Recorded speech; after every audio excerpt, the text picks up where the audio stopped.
The invitation to Sunday dinner dropped into my week like a pebble into still water, and the ripples felt wrong from the start. Mom hadn't asked me over in months. Not since I refused to float 50 grand for my younger sister Lena's destination wedding. My brother Caleb called me selfish back then, reminding me how our parents supported my education, somehow forgetting I worked 3 jobs through medical school while they bankrolled his failed business swings. 15 years in emergency surgery gave me a sixth sense for approaching weather. This invite felt like watching thunderheads stack on the horizon.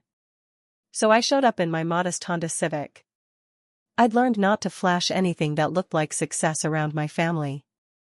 The last time they saw my Mercedes, it triggered a 3-hour lecture about family obligations and how I should be sharing my blessings. Lena's BMW and Caleb's new Audi were already in the driveway. Of course they were. It read like a setup before I even killed the engine. Ava. Mom's smile was too bright when she opened the door. You're finally here. Everyone's waiting. The dining room table wore her best china, which, in our house, meant something was about to cost me. Dad sat at the head with a manila envelope tucked against his plate. Lena and Caleb flanked him, wearing the kind of expressions cats get when an injured bird lands on the porch. Well, look who decided to grace us with her presence, Lena smirked. At 32, my younger sister had never held a job more than 6 months, but she'd mastered the art of tugging our parents' strings. Too busy saving lives to visit family. I let it slide and took my seat. Thanks for inviting me, Mom. What's the occasion? Can't parents want to have dinner with their daughter? Dad asked, palm still resting on the envelope like it might run away. Mom set down her signature roast chicken. Another flag snapping in the wind. She only made this when she wanted something big. I'd barely taken 2 bites when Dad cleared his throat. Ava, we need to discuss something important. He slid papers out of the envelope with the reverence of a priest revealing scripture. Your mother and I have been updating our will. We've been thinking about our legacy, Mom said in that careful, practiced voice she used when she'd already decided the outcome. About ensuring our assets are distributed appropriately. Caleb straightened, trying for solemn and landing on smug. Lena didn't bother to hide hers. We've decided, Dad announced, that given your financial situation, you don't need an inheritance. The house, the savings, everything will be split between Lena and Caleb. I set my fork down. The metal clicked against fine china, and the sound felt like a gavel. My financial situation. Well, you're a doctor, Mom said, as if that closed every door. You make enough. Your siblings need it more. I looked at Lena's designer outfit and the new rock on her finger, then at Caleb, fresh off his 3rd vacation this year. Neither had ever fully supported themselves. Besides, Lena added sweetly, you turned your back on family when you refused to help with my wedding. Family should help family. Mom rested her hand on the will, and her eyes met mine with a chill I'd never seen before. You won't get a single cent, Ava. That's final. The room went still, like right before a monitor flatlines. They were waiting for tears or bargaining. Maybe a meltdown. I smiled. All right, I said, standing. Then don't expect a single cent from me either. Not now, not ever. What's that supposed to mean? Caleb snapped. It means exactly what I said, I replied, slipping my purse over my shoulder. Don't call me when you need money. Don't call me when there's a medical emergency. Don't call me for anything. You're being dramatic, Mom scoffed. Where else would we go for medical help? To whatever doctor will treat you without my referrals or connections. To whatever hospital will accept you without my reputation smoothing your bills. To whatever specialist will see you without my recommendation. Confidence leaked off their faces. You wouldn't, Lena whispered. Watch me. I walked to the door, then paused. You've made your choice. Now live with it. Driving away, I saw them through the dining room window, heads bent together, probably congratulating themselves on putting me in my place. They had no idea what kind of weather they'd chosen. Sometimes the worst storms are the ones you invite in without checking the sky. The first gust hit 3 weeks later. Caleb called me 17 times in 1 hour.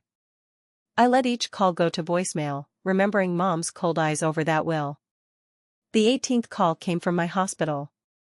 Dr. Morgan, my colleague Dr. Patel said, "Your brother Caleb is in the ER. Severe abdominal pain. He's demanding to see you specifically." "I'm not available," I said, calm sliding into each word. "Any of our surgeons can handle it." A beat of silence. "He's having difficulty with the payment arrangements. He mentioned you usually handle that." Of course he did. I'd spent years quietly arranging preferential treatment and managing payment plans for my family, favors pulled, strings tugged, my name smoothing the ice under their skates. Not anymore. Treat him like any other patient. Caleb needed an emergency appendectomy. Without my intervention, he faced the full cost, $35,000. He didn't have it. Multiple failed ventures had torched his credit, and our parents' money lived mostly in their house. A week later, the second front arrived. Lena had been skiing in Aspen, another trip she couldn't afford, and tore her ACL. My phone lit up like a switchboard. "Ava, please," she sobbed into a voicemail, "the specialist won't see me without payment up front. Mom and Dad can't help after Caleb's bills. I know what they said at dinner, but I'm your sister." I deleted the message. 2 weeks after that, the real storm hit. Dad had a heart attack. Mom's hysterical call came at 3 a.m. "Ava, your father, please, we need you. The hospital wants $150,000 for the cardiac surgery. They won't proceed without payment arrangements. He needs the best surgeon." I was already at the hospital. I'd been notified the moment he was admitted. I stood outside his room, watching through the window as he lay there connected to monitors, those green lines jittering like fragile handwriting. "The best cardiac surgeon," I said into the phone, "is Dr. Reed. He usually takes special referrals, mine." "Ava, please." Mom's voice broke. "Whatever you want, we'll change the will." "Anything." "This stopped being about the will the night you slid those papers across the table," I said. "This is about years of taking me for granted. Years of expecting me to solve every problem while treating me like an ATM with scrubs." "He's your father," she whispered. "And I'm your mother. And I'm your daughter, the one you disinherited because I did well enough on my own. Remember?" The silence on the line was the kind of quiet that rings. "There are other hospitals," Mom said, but the fight had drained from her voice. "Yes, there are. And every cardiac surgeon worth having in this city knows me. They know my work. They value my referrals. Good luck finding one who will take a high-risk case without payment up front. Especially with your current finances." I hung up and watched through the glass as Mom returned to Dad's bedside. She looked older in that fluorescent light, smaller somehow. Lena and Caleb huddled in the corner, finally facing the cost of their choices. A nurse approached. "Dr. Morgan, your father's labs are back." "Not good." "Thank you, Nora." I kept my voice steady. "Years in trauma will teach you how to sound like a shoreline, even when the tide is running hard. Please ensure he receives standard care protocols." "Not your usual premium care instructions?" she asked, surprised. "No." They made their choice. The next 48 hours transformed my family in ways their precious will never could. I watched, hands off, while they scrambled to arrange financing for Dad's surgery. The glossy facade cracked. Lena sold designer bags. Caleb pawned his Rolex. Mom called every relative, voice hoarse from begging. In the hallway, Dr. Reed stopped me. "Ava, your father's case. I've never known you to refuse a family referral." "Things change," I said, updating another patient's chart. "He'll have to transfer to County General." Dr. Reed hesitated, knowing the outcome statistics there for this procedure. "Sometimes people need to understand the price of their choices," I added quietly. "Not just in money, but in consequences." That evening I found Mom alone in the chapel. The votive candles threw soft gold over her face, and her makeup had surrendered to tears. "We found a surgeon at County General," she said, voice hollow. "The success rate is lower, but it's what we can afford." I sat beside her, keeping the distance I'd never been allowed. "You know, for 15 years, I've been the family's safety net. Every emergency, every crisis, every financial disaster, I fixed it.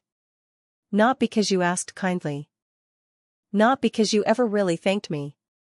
Because I believed that's what family does. Ava, we didn't know." "No, you knew. You just didn't care to look closely. You treated my success like a resource to mine, not something to celebrate. When was the last time any of you asked about my day? About the lives I try to save? About the 70-hour weeks I work?" She said nothing. "Did you know I was offered head of surgery at Mayo Clinic last month?" I asked. "Of course not. The night I planned to tell you, you were too busy cutting me out of your legacy." Her hands trembled. "We can change the will." "This isn't about the will," I said. "It's about respect. It's about what family means, beyond who can provide what." I stood and straightened my white coat. "I've instructed Dr. Reed to take Dad's case. Pro bono." Her head snapped up. "Why?" "Not because of your tears. Not because of the will. Because I took an oath to save lives, and I won't let my father become a casualty of our greed." "Thank you, Ava." She reached for me, but I stepped back. "Boundaries aren't walls, they're doors with locks you finally learn how to use." "Don't thank me yet. There are conditions," I said. "First, Lena and Caleb get jobs, real jobs. No more schemes. Second, you and Dad go to family counseling. Third, you all learn to stand on your own feet. And if we don't? Then Dad transfers to County General, and you live with that choice." 20 minutes later, they signed the agreement my lawyer had prepared. Lena cried as she accepted an entry-level office assistant position. Caleb agreed to sell his car and start paying his own bills. Mom and Dad committed to weekly counseling. Dad's surgery went well. During his recovery, I visited strictly as his doctor, professional, careful, the boundaries visible like lines on a field. It was a new language for all of us. 6 months changed everything in ways I didn't dare predict. Lena discovered she actually liked earning her own money. Caleb started a small legitimate business, modest, steady, and his. Mom and Dad learned to see their children as adults, not resources or burdens. The will? They rewrote it to divide everything equally. By then, it didn't matter. We'd started to understand that family wealth has very little to do with inheritances and everything to do with respect, independence, and mutual support. Today, in my parents' house, there's a new family photo. We're standing together at my appointment ceremony at Mayo Clinic. Lena's wearing off-the-rack clothes and a real smile. Caleb's tie is cheap, but his pride isn't. Mom and Dad look older, but also lighter, like people who finally put down something heavy. Me? I'm in my white coat. For once, they see not a walking ATM in scrubs, but Dr. Ava Morgan, chief of surgery, and a daughter whose value extends far beyond her bank account. Sometimes the hardest lessons demand the firmest boundaries. And sometimes hitting rock bottom is the only way a family pours a stronger foundation. They haven't tried to use me for money again. Instead, we learned something better. That the worth we pass forward isn't measured in cents and dollars but in respect, growth, and stubborn, genuine love. The paperwork lives in a drawer now, mostly forgotten, because we finally understood that the real inheritance isn't what's left when someone dies. It's what we build together while we're still here.